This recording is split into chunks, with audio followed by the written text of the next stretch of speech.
Hi, I'm Richie Lewis reporting for Esports Heaven. I'm here in the DreamHack Winter Press area, and the tournament for CSGO is still trucking along. One of the guys who has got a break, having played his way into the semi-finals, I said quarterfinals in a previous take, of the biggest prize fund tournament in CS history, is this man here. It's Devilwalk from Fnatic. So, first things first, this is a real lame opening question, but I'm guessing you're super psyched about the way it's all gone.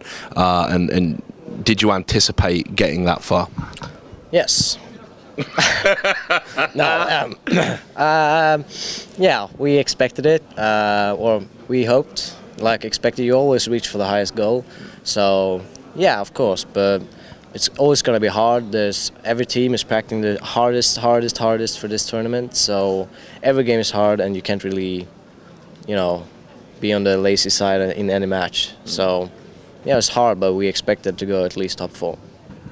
I mean, Fnatic in general have been having like a real good time. Like, I don't think any of the teams at any of the organization have like lost yet. And Fnatic are like one of those like elite brands of gaming organization. But they've had some wobbles in the past. They've had some players that maybe didn't quite deserve the Fnatic tag.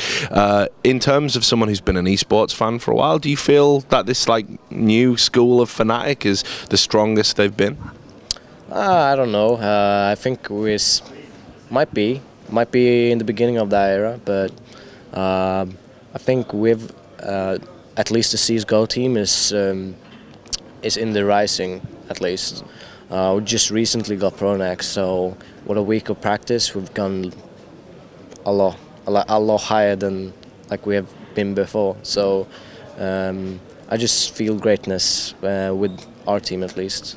Yeah, I mean, it must be interesting because you guys are new school in a lot of ways, and the Fnatic name is synonymous with Counter-Strike excellent. We all know the players that have played for them down the years, and of course now one of your managers as well, in the form of Khan.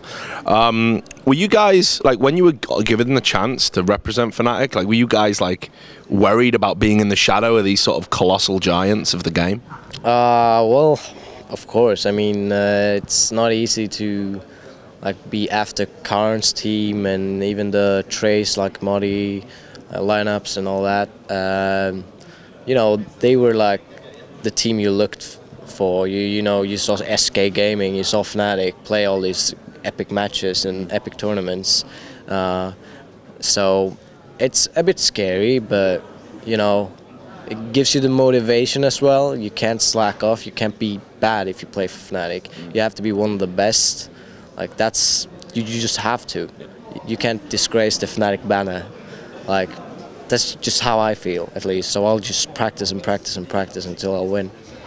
So let's talk about what went on with Modi. It was a strange situation because I thought you guys were looking good. I like Modi. I think he's a great player, and he's got a lot of experience. Random Facebook message appears. Bye. People thought that meant, oh, he's just flying out of London or whatever it was at the time. It turns out he was actually leaving the team. So can you give us some insight into why he had to go? Or, I mean, was it his decision? Was it your decisions collectively? What happened? It was a collective decision. I think Modi he wasn't really happy with how he played and how he practiced, so it was just a collective decision. I asked him if he wanted to stay or he wanted to go, and he wanted to go, so we just kept it on from there. It was never like a big argument about it. We just asked how he felt, and we came to a point, we just needed a change, so we just asked him. Were you worried that it might disrupt DreamHack, because this tournament is the biggest in Counter-Strike history, right? Like, everyone wants to win. Everyone wants that fat stack of dollars. It's no joke for once. It's real prize money. Any sort of changes prior to DreamHack could have been really disruptive. So were you guys maybe like, oh, shit, this is bad, like, this could affect us, or were you confident that it would be a change for the better? We were confident that Pronax was a change for the better. With either player, if any one of us would have left and got in, he would have been a better choice, just because his leadership and in-game skills, it's really, really good. But I mean, we went pretty well in the DreamHack Summer when we changed the player a week before. Yeah, true. So we got the experience for that. Okay, so let's talk about some more deep shit. Then we'll come back to DreamHack. You are playing in a team with guys that were considered the scum of the earth in the scene for like a long, I'm not exaggerating, for a long time, like JW, Flusha, Schneider. These were guys that everyone was convinced they were cheaters back when they were in that Epsilon team. Everyone was like, these guys won't go to LAN. If they do, they won't perform. From the very moment they set foot in their first LAN, they have been sick. They have just owned it. They played their way into representing fnatic. They have got to have proven themselves now, I think. So I want your take on the whole situation. You know the guys. You've always been quiet about it. What's going through your head about the whole thing? I mean, you know those guys were legit, I'm guessing. So what's your reaction and thoughts about it all? I mean, I just think it's from the get-go a big misunderstanding, because they're nice guys, but they're just big trolls. And sometimes trolling gets you in trouble, and I think that's kind of the scenario where, you know, maybe they make a cocky statement, but you can't really see the facial reaction of that guy who says it. So it just has a different meaning, but the way they wanted to express it, that's the only way you can with text. So I just think it's a big misunderstanding. They might have been a bit cocky sometimes in the past, but I mean, they're all skilled players. I didn't really understand why ESC they hated us. Well, that's what I was going to come on to. I mean, they didn't help. That video that got released of the guys making the pre-fires and landing the shots through the smoke, that was pretty much considered damning evidence, that result. So it was a bug, though. Like, the video was a bug, like that the smoke stayed in place when there weren't smokes at all. So I think some people just see it once and they just drop the matter. That's done deal, you know. So I think, well, people still call us onliners.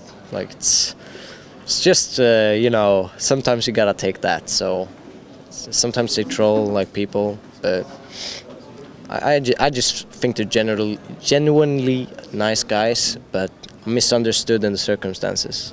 Were you ever worried about getting tarred with that brush? Because, you know, you're a good player too, right? And you play with these guys that everyone was saying were cheaters. So therefore, by extension, you must be a cheater too, right? I mean, did you ever get any accusations?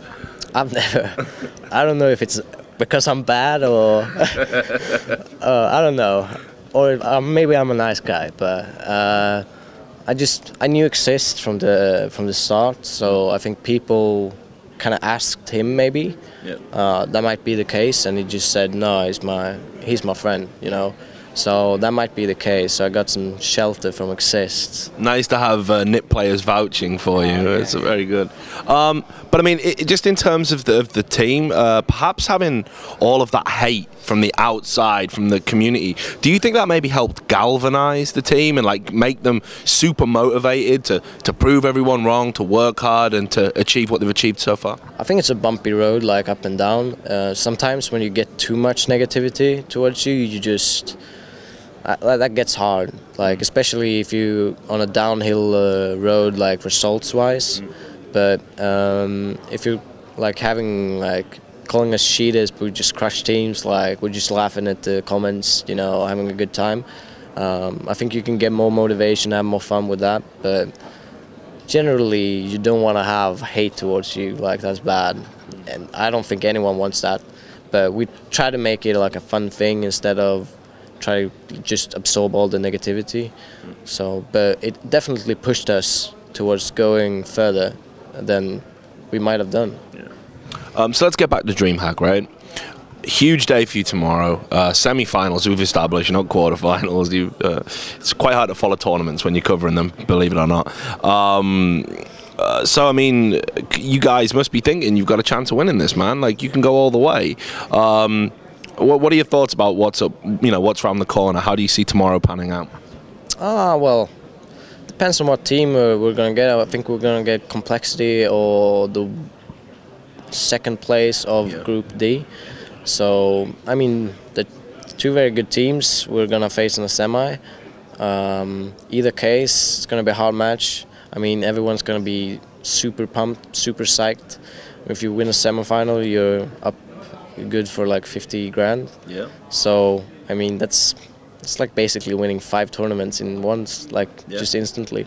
So everyone's gonna go all out, and it's gonna be difficult no matter who you're gonna face. So, but I'm kind of smiling about Nip and Very Games being on the same side of the bracket. How did that happen?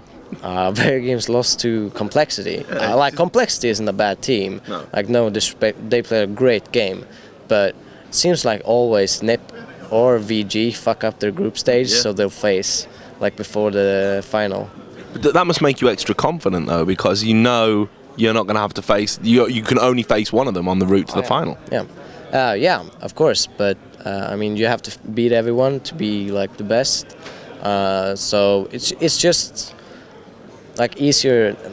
One less thing to worry about. But it's every team is like so good and so skilled that it's just a breeze in the storm, I guess. So. I mean, right, let's imagine you guys could pick the person you would be playing in the final. Let's imagine you could roll it and it just came out the way you wanted it. Who would you want to play in the final? I mean, I know you've got a semi-final to go, but I got a good feeling about it. But I mean, let's say you make it to the final. Who would you want to play in the final for all that money, and why? NIP, because I think they're easier to beat than Very Games. That's as simple as this. Why is that? They play more aggressive, like they play out all their aggressiveness on pracs, and we prac them a lot, so we know everything they do on certain maps. We're more comfortable, Pronax is more comfortable calling against the team he's pracked against. So I just think we can beat them. We'll probably win a couple of pistol rounds without Shoxy on the other side. Yeah, true.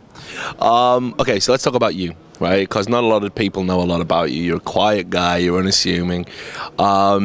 Is it weird playing in a team where like everyone gets so much attention? Like everyone talks about JW, everyone talks about Schneider, blah blah blah blah blah. You know, Pronax has obviously got all that pedigree from 1.6, and then there's just Devilwalk, right? Just Mr. Unassuming, getting on with it, doesn't say shit to anybody, just plays his game. Like, is it weird? I mean, or do you think that? Do you deliberately assume that role to sort of just be in the background? Well, I just think someone has to. Got star players like JW, Schneider and Flusha, and someone has to be the laid-back one. So I just fell into that role, I guess. And yeah, I don't really bother. Like they get more comments and stuff, they deserve it. I mean, I play a more like passive role playing, so yeah, it's not that exciting to watch. Yeah, but every team that's been successful has had a good sort of support player. You know, the person who's willing to peak first and die, so the star player can maybe get a 3-man or a 4-man. You know, is there anything in your game that you think makes you well suited to that role? Patience. I just think it's patience. Like I can actually sit for 1 minute and 30 seconds holding an angle if my in-game leader wants me to. Used to hate bastards like you when I played. Like, you know, you peek at spawn with 15 seconds left, still there with the AWP. But it's I just patience when my comrades needs it to be patient and can rush and take spots if they need me. Like I'm very flexible in that way. That I won't like no, I'm not doing that. So I'll just do it. I think that's my strong side. Yeah. Anders is always saying that you're a nice guy, like drops it all the time. Now I know casters have like cliches and shit that they need to drop in there, but like you are a nice guy. Like, what does he know about you that the rest of us don't? I don't know. Have you ever hung out with him? You ever had a beer with him? No, we just talk like normal people, I guess.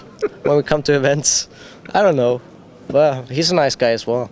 I think he likes you. Well, look, it's great to talk to you. You know, I think your team are amazing. Like, I was one of the critics. I'll be honest. I said you guys were definitely bullshit. Yeah, no, fuck it. But I mean, maybe I should be a little bit older, a little bit wiser. But no, I used to call you guys fucking onliners as well. So it's great to see you proving the community wrong and doing it, you know, under the fnatic name. I definitely wish you all the best for the tournament. Let's hope it pans out. So thanks a lot. Great to talk to you. To everyone out there, that was the nice guy, TM, the Devilwalk from Fnatic. We're definitely going to have more interviews like this one from here at DreamHack Winter 2013, so do not go anywhere. Stay tuned to Esports Heaven.